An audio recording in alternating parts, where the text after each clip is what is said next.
Hello, everyone. My name is Jessica Larson, and I lead the Agile Education and Credentialing Program at Scrum Inc. I will be your co-host for today. Please feel free to ask questions at any time using the Q&A function through Zoom, and make sure you stick around for the Q&A. It'll be really great. So with that, I'm really excited for the webinar today because we are going to be talking about something that I'm personally very passionate about. And that is how we together can better prepare the workforce of tomorrow by bringing the world of work into the classroom and the world of learning into the workplace. And I can't imagine any two better people to bring those insights to us. So I have got the fantastic job of getting to introduce you to our stars for today's event, Dr. Jeff Sutherland and Willy Wijnands.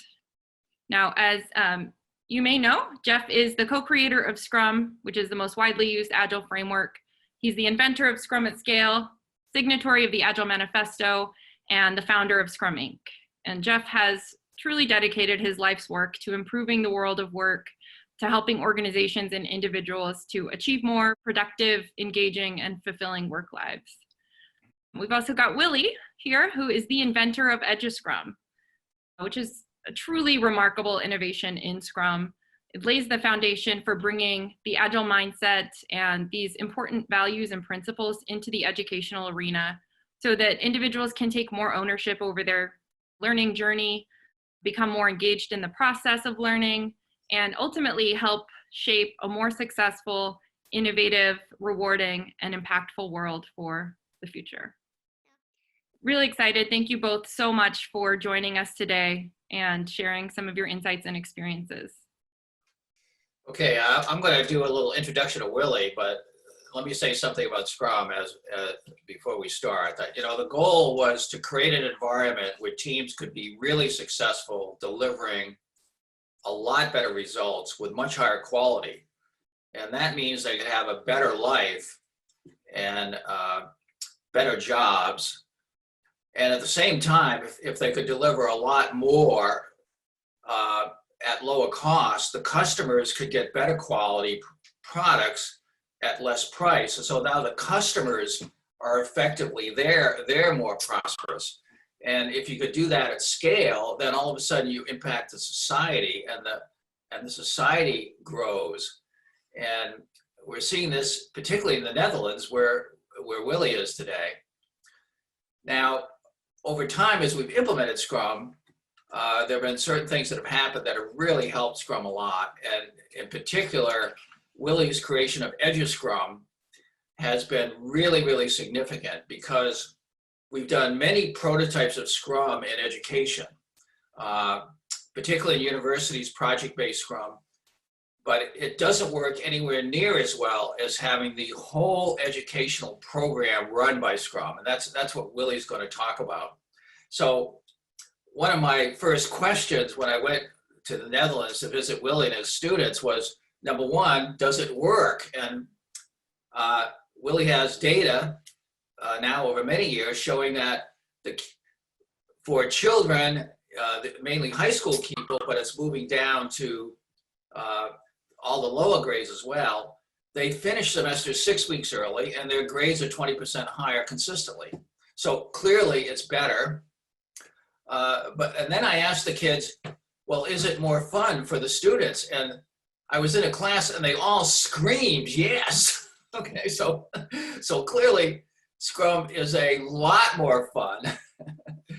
And then finally, is the end result more productive? And I was at an Agile conference in the Netherlands recently, and some of the business leaders were saying the children that coming out of Willy's class trained in Scrum are some of the most valuable employees to hire. And they said, frankly, their challenge as a business leader is that if Willy's students find out that their company even smells a little bit like Waterfall, they will not take a job there. So the kids are actually changing the business leaders so they realize they need to be agile to hire the best students who are coming out of Willy's classes. So with that, Willy, I'm going to turn it over to you, and you can take people through EduScrum and what a great process it is. Thank you, Jeff. Thank you, Jeff, that I introduced me. Thank you, Jessica, and thank you, Noah. Thank you, Jeff, that I experienced Scrum by a friend of mine, by Schuberg Phyllis, where you trained the teachers in 2011. And he explained me Scrum, what you get from you, on one H4 paper. And with this paper, I go into the class and I started with Scrum in my way. And I just said, it was unbelievable what happens in the first day, of course. I'm a teacher, chemistry teacher for 44 years in a high school in the Netherlands. And I take you into the journey about what I am doing and what I experience and what I do with a Scrum framework, and I transform it to the EduScrum framework. We do the same, we use the same framework, and we change a little bit of words to make it adjustable for the educational stuff. And these little adjustments are crucial to make it happen.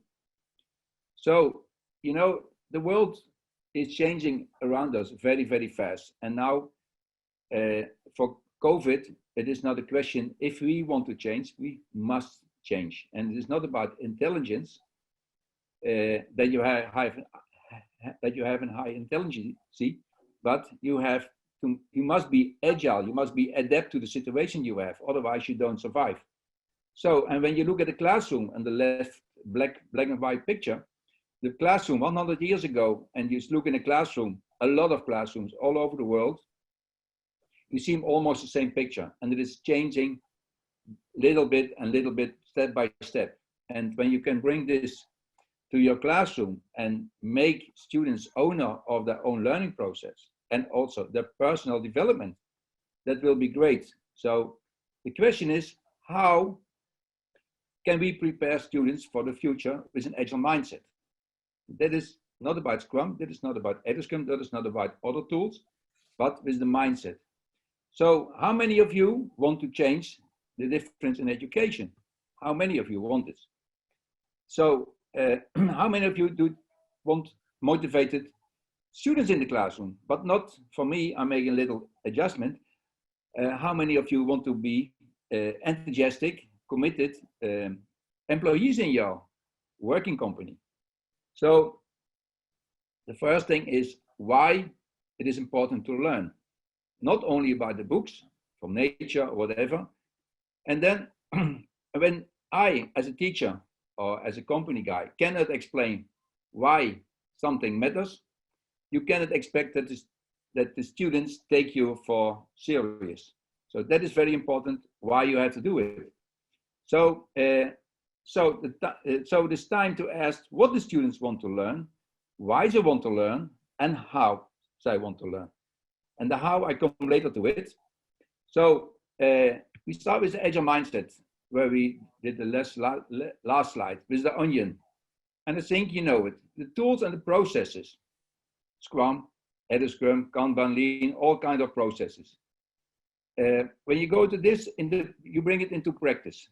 Okay, nice, also nice. But then you're coming to the principles. You have to stick to the principles. And you can also adjust the kind of stuff. Then, for me, very, very important, the values, the value of your life, the value of your own person. And then you can become into a mindset, changing your mindset. And the first two tools and practices is about command and control. Then you're going, how do you want to change it? You have to change about your principles of value in schools, in your class atmosphere, and in your company atmosphere. Then when you go to the next, then you can change your whole learning organization. And when you go to the next, the simple thing is the tools, you can see it, and it is not so powerful. When you go to the next, the mindset, you don't know what people think, but the outcome is very powerful, but it takes time. And the trick is when you do a Scrum training for 2 days, or EduScrum training, and for 2 days or whatever, and you do the trick, then you don't get it and you will fail. So in the beginning, the teachers has to tell you what you have to do and how do you as a student must do the things. Give your homework. So in the second place, it's very important that you explain why the students have to do it. And when you go into the self-organization of your classrooms, of companies, then they decide the why, the what, and the how. And when you reach this point, then you can say, you be agile, you be Scrum, you be EduScrum, you are be the person. So when you see the values of Scrum, I add some other important values what I use in my classroom: the why, the fun, trust, and safety. We also make an adjustment, and one of my colleagues in Russia, Katerina, make this adjusted and make it especially EduScrum values.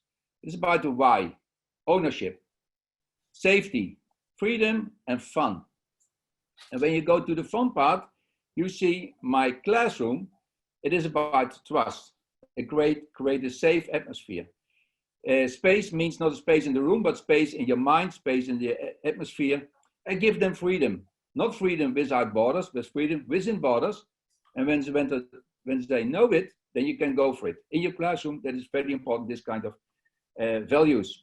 Are values, are principles? Now, for me, when the value is necessary, it becomes principle. So what we do the first time when I started my classroom, I talk about we have to work the whole year together. So we create our definition of fun. How can we enjoy together when we're working together for the whole class? But they do it also when they work in teams. They create their own definition of fun. Very important to start with. And this will become agreements where I have to stick to it, but also the students. What is EduScrum? EduScrum is working in teams where the students are in charge. The students become more owner of their own learning process, and they work in short iterations.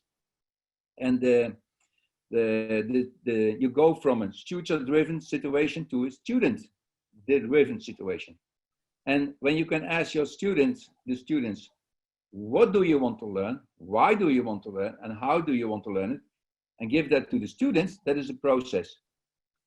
When you go with a starting point, you start at week 1 and you have to deliver, because we work in schools and high school where I have the experiences, but also what Jeff already mentioned, the primary schools and also to universities, we work in a whole schedule. So this kind of a starting point and end point, we work in short iterations. And when you do a work, we don't know what people are thinking, what they are doing. And at the end, they delivered something. But like waterfall, they dive on the water and they come up and deliver a little present and see you later. When you work in short iterations in schools after 3 hours, or when you have a whole day work in a school, also possible, maybe one time a day, one time in a day, but that depends on your school schedule. So you work in short iterations, what I say already. And then sometimes you show yourself, you come up and you see like you were going to work like a dolphin. Dolphin show himself, and then you can say, see you soon, after 3 hours of work, after 3 days of work, for instance, but what I say already, your schedule. So every time you deliver a little present. The present can be your personal or team development, can be about the content, depends on what the learning goals will be. So when they're coming up, we know that we call this a kind of a review moment. Review moment show what you did, what you do since the last 3 days of the last 3 hours. And sometimes I show it in the classroom, sometimes I show it individually to you as a teacher, and you have this kind of stuff. So what you see now is a little adjustment for the golden circle for Simon Sinek. But I changed the middle circle, the red one, into a heart, because the why is in the middle. The why is your heart, it's your passion, you work with. So the important is that the teacher explain in the assignment the why to the students, why you have to do this assignment. And also we have to stick to the curriculum, because we have to listen to the exam. examinations of the different schools or universities. So the teacher determines the why and the what, always. But when you want to go in the self-organization for the students, you give it also the why and the what to the students.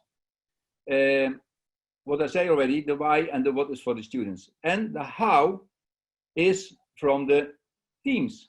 You don't have to interfere in this kind of stuff. You have to interfere when something went in the wrong way. But normally you let them go and you follow the process. The process not about the content, but on personal and team development. So then we in the industrial age where we come from, the skills about knowledge were very important. So nowadays we can find everything on the internet, in Google or whatever. You can find a lot of tools, and now it is very important to take care for the soft skills. And a lot of people know the 21st century skills. And when you ask me now, what are the 21st century skills? I say, I don't know. I Google them and then I can tell you. But you can bring them to the to 4 C's. The 4 C's of education are communication, are collaboration, are critical thinking, and creativity. Hey, Willy, can I make a comment? Jessica's suggesting that I might comment on why do we let the team determine how they're going to do it. And in the very first Scrum team, I realized that the managers telling people what to do and how to do it was not very effective. Things were very slow. We weren't getting a good result. So the team has to learn how to build better things. And the only way they can do that is by collaborating together and learning. And that learning process is what gives you great stuff and gives it faster, because it trains the team and this communication, the critical thinking, the collaboration, and the creativity that you need to have great results. So the how for the team is important. It actually is the engine that drives the creativity, which leads to the result. Yeah, and what you say is fully correct, fully 100% correct, Jeff, what you're saying here, that this is when you give the self-organizing team the ownership of their own learning process.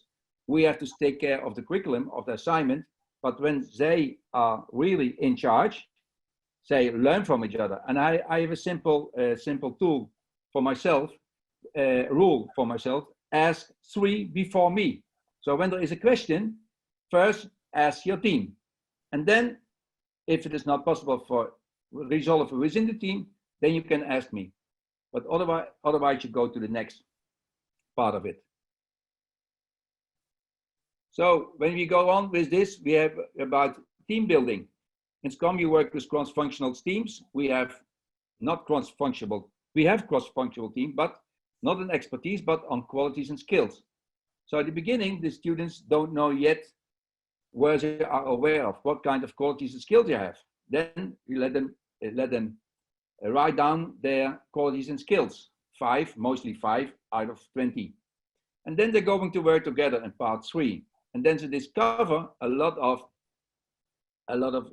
different qualities they have, and they use it, and maybe they discover it. And then part 4, we do a kind of retrospective. Retrospective is about the content, of course, always, but also on their own development as a person and what they become aware of. And next to that, also what is happening within the team. And to do also the adjustments, how can we improve ourselves next time. So this is a kind of an example what we use in the classroom. You can use it digitally, but in the classroom, we use a very simple paper, and we let them fill them in. This kind of paper, we let fill this paper, what you see on the board. And then they will mark some dots on it. What are their qualities? So you see an example, for instance, in the first column. Why 3 columns? People ask sometimes, why 3 columns? Because the first column is the column about what you qualities and think you have now and what you want to use. The second column is after a period of 6 weeks, for instance, for 3 hours a week, you can look what kinds of qualities do you discover, or what qualities do you use. So we go into their mind, what they discover. Next to that is very important what I'm going to explain now about team building. And when you don't explain to students why they have to work in teams, why that is so important, I use the metaphor from Patrick Lencioni, and with a little adjustment. So trust is the foundation of working together in relationship. What kind of relationship? Then how to communicate. Communication is a very hard part for students, but also for us adults. Communicate in a very good way. Communication must be open, and sometimes there will be a conflict, and conflict is okay because you have to talk about it, make it transparent. Then that is the base where you have to work on, both. What happens after this strong base, with a good team, with trust and open communication, then you get a feeling.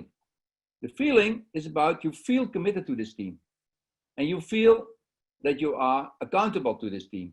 And that is about your feeling. You don't have to learn commitment. You don't have to learn responsible. They learn because they are joining a team. And then at the end, the result is always good. When you have stick to these 5 values or principles. Then next to that, your self-trust of the students will be growing. They can be themselves. They may say what they want by themselves in this safe environment. They feel self-committed. They feel self-responsible. And sometimes they have to do their own tests. They feel they get for their own tests. But when you work together, you have to do one thing left behind a little bit. And that is, I hope it works. Yes, your ego. When your ego is too heavy, like this picture, then you have to shrink it a little bit. And I hope it works. Yes, it works. Yeah, thank you. So the ego must be a little bit shrinking a little bit. So you have, as your ego is big and you are a leader, give space and room to your other students too. So Willy, I want to comment on, when I talk to your students, the effect that this has on them. I talked to some of the teams and they said, in the beginning, you have this process of choosing up the teams, which maybe you'll explain later, but they said initially they would choose their friends, and then they found that didn't work very well. And they said, we need a cross-functional team to work well, and particularly we need someone that's good at visualization and planning. That's one of the most important things. And the people that are best at that is usually the really quiet people that really think a lot, that are usually the ones that are left out. Yeah, of course. But they find that is a really important person. And I talked to one of your Scrum Masters who said, I'm an autistic kid. 2 years ago, I couldn't even talk to anybody. Yeah. Now I'm a Scrum Master, and he explains what he's done with the team. And the kid he's become a great communicator. Yeah. Yes, I'm like, wow, this is a human growth capability that is incredibly awesome. You actually have to see it to believe it. You should go to visit Willy if you ever get to the Netherlands. Yeah, but that story, what you tell, Jeff, that is really incredible what you see in my class with the students. They grow really in a very hard way. It's beautiful. So I call this the tree of trust. Not Patrick Lencioni's pyramid. We changed it to tree of trust. What happens last year in the US when I did a training there. So, the pillars of Scrum. Everybody knows the pillars of Scrum. Transparency, adaptation, and inspect. The word inspect is in the Netherlands, maybe in other countries, okay? But in the Netherlands, not so a good word. So, transparency is okay. Then adaptation, and then the word review. I changed the word inspect into a review moment. More softly, but the same impact with a nicer word for the students. And a house with pyramid is built on a very important thing, this trust. So when we go to the next slide, you see project put it in a context. You talk about subjects. That is old school thinking. Old school thinking is analyze several kind of subjects and put them together. But when you fantasize a kind of a project where all kind of, not all, but a lot of subjects will be combined, then you can really make your subject, making together and put them in a context. The context, what I mean, put it in the context, give them a why. Why do I have to learn it? Why do I have to do it? So this sign, what I do now, I steal it a little bit from Jeff a long time ago, from when he's practitioner, an Aikido practitioner, and I use this, and I'm an Aikido practitioner too, but Sangen is a three symbols from the Shinto religion about a square, a triangle, and a circle. So we use this to frame our work. So when you see the square, it is about what the teacher determines about what is happening then. He determines the what you have to learn. Then about the subject or project. Then the other part is the focus. The focus can be on the subject of project. And sometimes the focus is on the student. Sometimes this focus is on the team. Depends what happenings during the process in the class, what happens there. And sometimes you go from the student to the subject or project. And this circle, we combine here, the circle is for the dynamics, sometimes left, sometimes counterclockwise. Depends on what you are doing here. So when I explain a project, a big project like a mountain to my students, I really draw a mountain. This is your mountain where you have to break down in boulders. And the mountain and boulders is a metaphor for me for the epic and the stories. And the sand, what you see there, is about the tasks. So I explain really in this way the assignment to my students. And then they understand what they are doing it. And when they are doing it, I use also the stories with the very important and powerful words, as, want, so that, about their own project, about their own boulders, what they create. This is a metaphor I use. Then I bring this into the process of EduScrum. You see it here on the board, but I take you now into this process. And you see the customer will give something to the product owner. The product owner in this case is the teacher, but the teacher is also a Scrum Master. And that is normally forbidden, but we make these things, two things together. So, but the role of a Scrum Master will diminish. When the students become more self-organized and they become their own Scrum Masters, that will, then your role as a manager, as a teacher will slow down. So you give it to your students. And the team captain, I use the word Scrum Master of EduScrum Master. I changed the word into team captain because a master give a lot of bossy kind of explanation to the people. Mastery, a kind of a work I love, but when you want to say to me, I'm a master, I'm not a master. I'm also a student too. I'm a student. I learn from my grandchildren. I learn from everybody. So I don't want to say I'm a master. So therefore I change the word in team captain. Also acceptable, more acceptable for the students. Then we go into the next slide. Sorry, not next. Sorry, something went wrong. So, sorry for that. We call this the whole short cycles, when you remember the working like a dolphin, and it called a big sprint for 7 weeks. 7 weeks, 3 hours a week, as an example. Then we do sometimes dolphin coming up, the review moment. And you have some review moment in this case.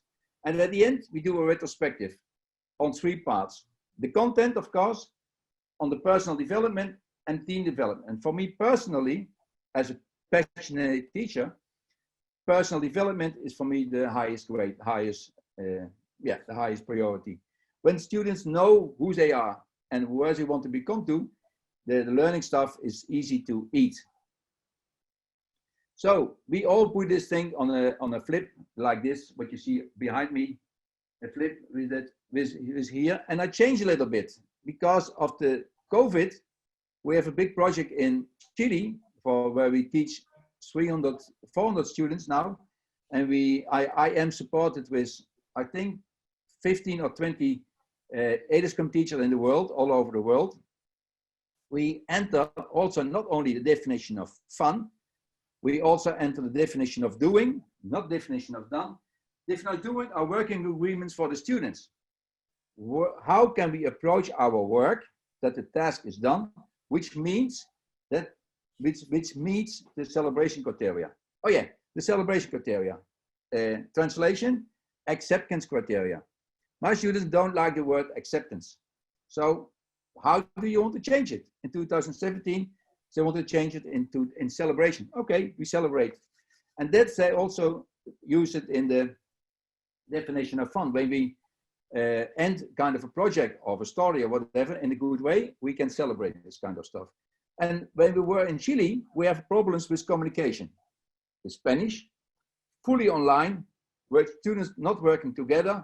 How can we create teams? How can we make teams and working in a good way together? So we created, it's not yet on this board, we create a definition of communication. So what are the communication rules when we are online? Also, you can have communication rules in your classroom or in your working environment, but that is much easier. But online, you have to stick to some rules. So that is a very important part of this definition of communication that happens in March this year of the project. So we also introduced a wall of failure. In school, it is forbidden to make failures. So for me, my students I make failures. Make failures and learn from failures. When you make a failure and you don't learn from it, you don't, then it is a real failure. But when you have a failure and put all the failures in a place on your board, make it transparent, then everybody can learn from your failures and make it transparent.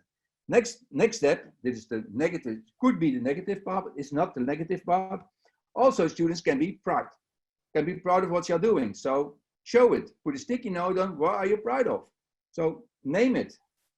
So when you go to the simple rules, when you have to explain, and that is important, stick to the rules, do everything or not, don't leave a part away. That's what Jeff teach me a lot of years ago. Everything you have to do, the whole flip, the whole ceremonies, the whole artifacts, you have to do it. Don't leave one thing behind. So shoe means stick to the rules, follow the rules. In the half phase, they become a little more self-organized, not yet full. They can break the rules and adjust it to them. Next step, when they are more and more self-organized, it can happen in end of the school year, can also happen in 2 or 3 years ago, and that happens. And it happens in 2016 with 5 students. Sorry, it was 7 students, and we take these students in the self-organizing team to Stuttgart, and Jeff was present in this event. Jeff, you remember it? Yeah. It was a great session where students sent me even away that I do the presentation, but they start the presentation and not me. And I must fully trust them to go to this next step. So we also use, I go very fast to do this planning poker stuff. Everybody with Scrum knows how that works. We do the same with the students. Then you see here what students are doing with creating their task, and also doing the planning poker stuff in these pictures. They use apps for it. They use their fingers. They use planning poker cards, whatever they are needed to. Then when they calculate all the points, they put this on the board. They draw a run-up chart. And you see on this picture a kind of a stand-up. Beginning of the classroom or view in the classroom. They put the stickies from busy to done and going to the next part. And here you see a working class where the students are working. The run-up chart, yes, also translation of the name. Burn down chart in 2017, the same year, same class, also the same class, changed the burn down into a run-up chart. Same What we do the same thing, but one of shots they find it more positive. Okay, we change it after listening to my students too. So here you see what the students doing after in the stand up for 5 minutes, max 5 minutes, and they're going into the next step, or putting the sticky notes, they negotiate about what they are going to do. And then at the end, we're doing the going back to the retrospective. This is a kind of an example how you can do a retrospective. You put your qualities in the circle, the yellow, the blue, the yellow, the blue, the red, and the green in the circle. When you use much, you put it in the center. When you less, you put it on the outside. When you discover, you put it in the circle on the level, how many you use it. So this is about self-reflection of your students. And what Jeff already mentioned, the results are going higher. And not even, sometimes not the first iteration. Then is even, the average is even the same or even little lower, because I don't teach anymore so much. Sometimes I teach, but the most I keep my mouth shut, and the students do it by themselves. Let me comment, Willy, because I was amazed when I was there. The bell rings. Yeah. The students run into the room. They run to the wall with their team, and they have a daily meeting. And then they rush to their desk and they start working, and Willy's just sitting there saying nothing. It was amazing. And the level of enthusiasm with that was also amazing. So I think this is what I hear from some of the teachers in the Netherlands, that this is the biggest challenge for a traditional teacher to actually become a product owner who is, framing what they need to do, but then not giving an hour-long lecture, right? You don't do that anymore. No. What you say about lecturing, sometimes I lecture for 10 minutes, and sometimes that means not that I do nothing anymore, but my role is changing from teacher to coach or even servant leader. I open the door and the rest happens. Yeah. That is what happens in time. And but I have to stay, there's a rule of the students, I must stay in the class because sometimes they need me. And it must be direct present. I cannot go drinking coffee, they don't accept it. The other thing I noticed is Willy is a Aikido sensei. So he doesn't want to be called a master, but you still have a dojo, yeah, Willy. And his Aikido mastery, I see him using in his classroom. So even though he's not saying anything, if the children start moving in a way that's not productive, he's kind of immediate they're coaching them into a more focused behavior. So it's not that the teacher's doing nothing. They're there and they're making it all work, but they're getting the kids to do it. Yeah. What you say, Jeff, I work hard, especially the first 3 or 4 weeks of a school year, to set them in the right mode. It takes a lot of energy. First 3 or 4 weeks, and after that, I can relax, not in cinema mode, but I can do it in another way. Coaching, personal development, this kind of stuff. And the results, the marks will raise, but also the personal, as a person, you raise. So here you see some of my happy kids. And the picture from these girls, the girls, yes, you see these girls in the pink one, black one. This was the class where we get a lot of results. A kind of also, I didn't know the name at that time, kind of a Scrum at Scale situation that students going to do a lot of experimental stuff without me. So this is a compass. When you know EduScrum and you know Scrum and you use this compass, that's the only thing you need when you want to teach. Everything what you want is in it. When it is not in it, please put it in it. About trust, visual feedback, collaboration, and it is really, the North Star. The star is the first compass in the world. So, and the why is in the middle. For me, the why is in the middle. Always why you want to do it. The 5 whys of the retrospective, very powerful too. So this is a talk, how can you from prescriptive to iterative, from content to culture. Okay, you can read it. You can also get it from our website. It takes too much time now to go to this text. So I go to my last slide, and I love this slide.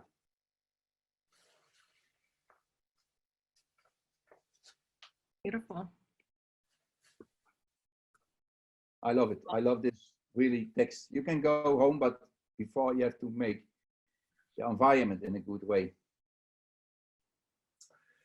You know, I just want to say that this is so important. You know, I spend a lot of my time doing training with adults, and a lot of the training is just trying to change the way they've been taught is kind of this industrial revolution, machine-based, systematic specialization. Everybody's in their own box. Nobody's creative. They just, you know, do it by the numbers. And now we have to convert them in the modern world to be creative, experiential, trying things out. And that shift is so hard for adults. And if we get this into the classroom at a very young age, and the kids come out already knowing this, they are going to be much more successful in their working lives. Their organizations are going to be much more successful, and the society and the country is more successful. And I really see this in the Netherlands. There are companies that have moved their development to the Netherlands because they say, hey, Scrum is twice as good in the Netherlands. For the same price, I get twice as much done. I'm just going to move everybody to the Netherlands. I've seen that. It's amazing. Yes, they don't have to go to the Netherlands anymore because now I'm spreading EduScrum in 30 countries, 32 countries already. Yeah. And also in the USA with Christian Wunderler is great in growing process. In Russia I trained, I think, together with my Russia team, 900 teachers already to be teachers in EduScrum. This is a lot. South America is booming, India is booming, China is booming. Europe is booming, so it is coming up now. And what you say, when we can create students from the primary schools, the high schools, to universities, to get another mindset, it's much easier to go into the company and they are already in that good mindset. And some of my students, some maybe until now, 10 students now, little, they get trained by me by EduScrum in the school. And they get a job because they say, in my school days, I work with EduScrum. Oh, wow. So explain. So they get a job because they were already prepared and by their way of thinking, and they know how Scrum or Agile EduScrum works, and especially the way of Agile. Well, Jeff, Willy, we have just about 15 minutes to go, and we have received a lot of interesting questions over the last 45 minutes. So maybe we turn our attention there and see if we can't get through some of those. So the first one here is taking us back to something I think you mentioned earlier, Willy, and then Jeff, you commented on, which is the role of the teacher, or the teacher rather, taking over the role of product owner in an EduScrum context. And the question is around what is the product? The product, officially school project in the old school thinking way, we still are have to work on the curriculum exam stuff. The product is the learning goals, what you have to learn, and we have to stick to it. What I do with my students, I give them a why, and they work on the project in their own way. That's one of the learning outcomes and the products. The other products is you cannot see it directly, but directly you see the personal development and the team development of the students. And how can I make this visible? Because they write this thing down in a portfolio. They create a portfolio about the personal development when they start in the first year with their own way of working. And in years, they have a very beautiful story about the self-development stuff. Yeah, so my view of EduScrum is that the product is actually the student. That's my experience actually visiting. Yeah, the agree. kids are transformed. Yeah. And it's really a beautiful thing. So thinking about this approach to education, and maybe this one is for you, Jeff, how have you seen this working inside of an organization for talent development, that kind of thing? Well, I think that one of the things that Willy has created for the students is really looking at skills and talent and actually creating a learning objectives around building better capabilities. I don't think we do that a lot in industry, and we could really benefit from talent, talent creation, better talent building. And we could learn from EduScrum on how to do that better with adults. All right, these next few are kind of for you, Willy, I think. People are really curious about what suggestions you might be able to provide for getting administrations within, the school systems aligned or seeing the benefits and being willing and open-minded to adopting these principles and practices.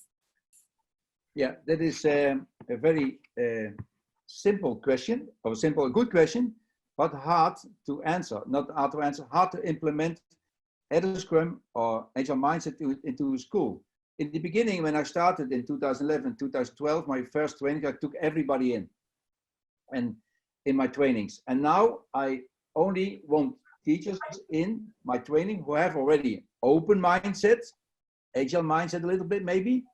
And when I train a school, I want also one of the team members, the board members of the principal into my training stuff, because they support our teachers, okay, but they must also feel and experience what happens with you when you go into the EduScrum way of working. So, and then you get a support. The teachers see, hey, my boss is also doing in the same training that gives a good value about relationship. And then when you have 10 people or 15 people in a school, and don't push them, then when other people want to join, look in the classroom, look what happens, what Jeff saw in my classroom. You see students in the classroom, not to convince them but show what's happening in the classroom dynamics, and then step by step the people will coming into your training stuff. And then I can say, when a school asks me for 50 teachers, can you train the school?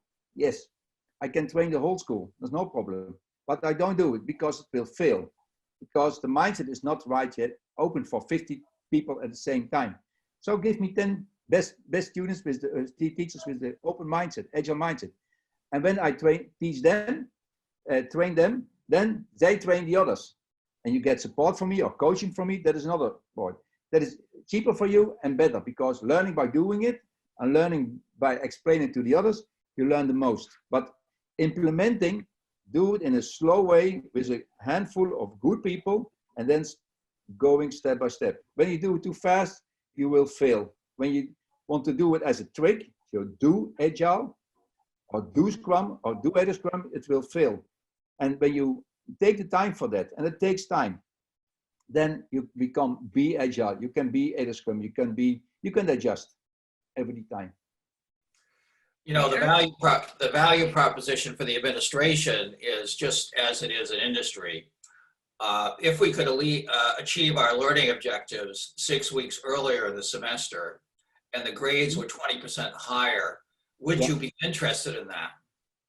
Yeah. Well, in the US, schools are monitored by grade performance. Every school system in the United States should be jumping at this, but they're not aware. If they were really aware, they would all be wanting to try this out. And it's interesting too, the approach you mentioned, Willy, of, let me talk to your 10 most excited people and kind of create this sense of pull and interest from there organically.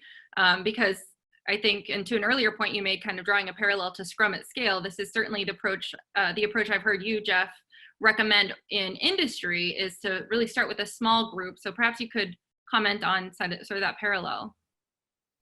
Well, what Willy's doing is exactly what we found in Scrum at Scale. You need to start with a small group of people, volunteers who are ready to do this. You need to demonstrate success in the environment, because there are things always in the environment that are blockers that need to be removed. So that then when you have that success, then you can replicate that success. That's Scrum at Scale. That's exactly what Willy has, figured out independently. This is the way to do it. So this next question is a big one potentially, but this is around kind of how to do this in an online environment that we find ourselves in. because of course teaching online is challenging for all parties involved, from the student, getting them engaged and excited, to the instructor, to even the parents. So could you speak a little bit to how you've overcome those challenges, and to the extent that you have found ways or techniques for incorporating the parents into an EduScrum experience? Yes, when COVID came in March, when we had a lockdown for the schools, and we cannot travel anymore, so I was stressed. How can I proceed? What kind of tool would I go to use? How can I do my same thing what I do in my classroom? Now I use it. Now I use a PowerPoint to go to the stuff. But in my teaching stuff, I never use a PowerPoint. Never in my classroom. This maybe when I can tell you this, the tenth of maybe 10th PowerPoint I use in a Keynote. But what we did, what I have to search for, what kind of tool we use. Now you can use a lot of different tools for online trainings. Use as simple tools as possible. What I like to use is Jamboard or Google Docs, Zoom as a presentation, and that is little bit enough for me. Miro, you can use Miro, Trello, and also kind of other communication points. And I make it interactive, not only sending out, but I let the people work. Think 10 minutes of explanation or something like that, going in the breakout room, coming back, do your review moment, and going back to the next step. We break down the whole stuff in small pieces. Let me make another comment, because in the Slack or in the chat, there's a question about discipline problems. And what I learned at Willy's school is that most of the discipline problems went away because of the process. Can you talk a little bit about that, Willy? Yeah, that is a good point. The management of the process about managing your classroom or other problems. We talk about definition of fun in the beginning. Definition of fun is for the whole class as a kind of agreement. But in the teams have to talk about definition of doing and definition of communication in a respectful way. And the students know exactly what they talk about. When they are 6 years old, 7 years old, when they are 10, 15, 20 years old, they talk about it. So they make agreements in the part of the definition of doing, definition of communication, definition of fun. The left part of the flap is about agreements, your stories, your celebration criteria, and your communication way of working. That is very important till you give the value of working together within the teams. This is very, very, very important. There's also a question on, can we use this in corporate training in the DoD? I know Willy, our German EduScrum trainers, you know, Peter, yeah. And Elisa, I think they use this type of training in all their training with adults. They use an EduScrum kind of approach. Yeah, I think what you say, Jeff, is that when you use the good things about EduScrum, about personal development, and also personal development for adults is also very, very important, because what you say already, in the old schools, they go for the marks, they do the job. Not only 15% of the people love their jobs, 20% of the people hate their jobs. In between, there are gray mass, or people are in between. Sometimes I like it, sometimes I don't like it. So if we can create in this way of working, become aware of yourself, and then you know where you go for it, and you choose your own learning path. I work now in a school where the students choose their own learning path to become a professional. They can use their own building blocks. Several people have asked, you know, how do I get involved in this? How can I best support the growth of EduScrum and this initiative? Maybe you could talk a little bit about how the people on the line can get involved and what we can all do together to make this. Now I must take care of what I'm saying, because normally I say to my people, always I respond within 24 hours. And I try, otherwise, when I don't respond, the mail or the info is not coming up. So you can go to the website from me, eduscrum.nl, and then I will reply, or you go to LinkedIn, you can reply also to me. Then we go into the Zoom contact, we special details, and we can work out how we can spread the word. In the 30 countries where I am there, I have representatives In the US, I have a representative in Russia, in South America, different countries, Argentina, Brazil, Europe, several countries. So I bring you in contact with the representative there. And then we going to the next step. And we have a kind of EduScrum learning platform to become a student, teacher, practitioner, and trainer too. And what about for people who are not educators, but yes. like parents? Thank you. Thank you. Yes. Yes, normally. Yeah, thank you for this question, Jessica. Before, since 3 months ago, or 2 months ago, I don't know, we only train teachers because teachers understand the language of the teacher in the classroom. The teachers don't accept people from the companies. That is stupid idea, but okay. That is the way of a lot of teachers thinking.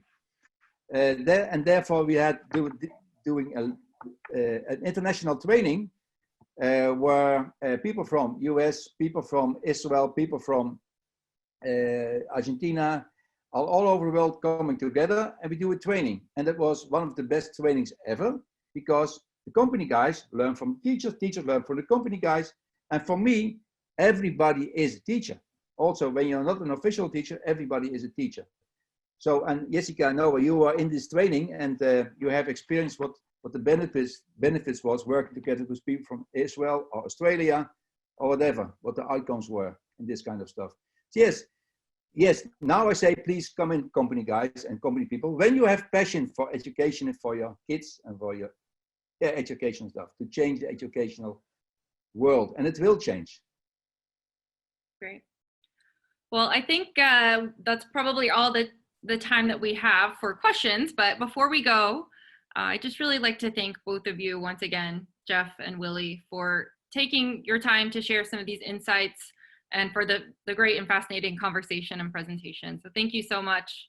And thank you to everybody on the call today who attended or who watches this after the fact.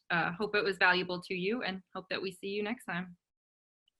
Thank you very much, Jessica, Noah, and Jeff, for bringing me, making me know that Scrum exists. Yeah. Yeah. Thank you, Willy, for doing this great. It must start somewhere. You started years ago, and I picked it up in 2011, and so it happens. And we can do it alone, we do it together. Absolutely. All right. See you all next time. Thank you. Bye-bye.